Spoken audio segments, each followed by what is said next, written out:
Her şeyin bir kıymeti var. Öyle değil mi? Sen hele bilirsen ki aldığın bu lezzetler pulsuzdur. Ama her gün öz ruhundan bir parça verirsen, bak, saat tıkkıldayır, zamanın bitir. Son dayanacağa çatanda elinde ne kalacak?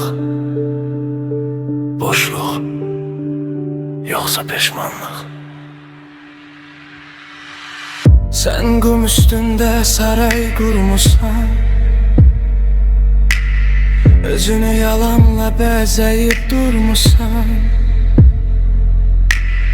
o parıldayın taşlar, o sahta gülüş, ruhun için kurulmuş gizli bir gidiş. Güzellik solacak, ses küy susacak, bu dünya sana dar bir gefes olacak.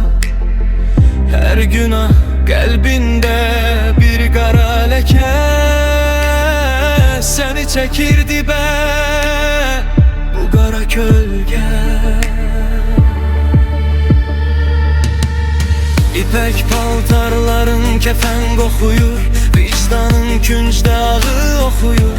Dost dediklerin hamısı kölgedir, ışığa çıkanda itip gedendir. Sen özünü satmışsan ucuza, benzeyirsen indi bir cansız buza. Gözünde yaş değil zehər donubdu, bektin kara kuş tek çiğnine konubdu.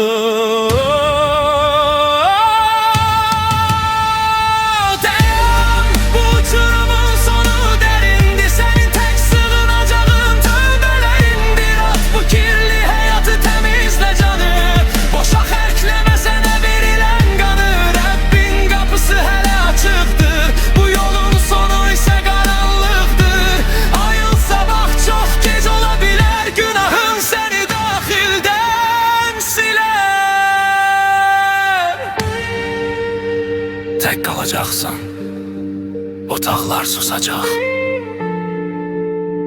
Güzgüler üzüne nifret kusacak.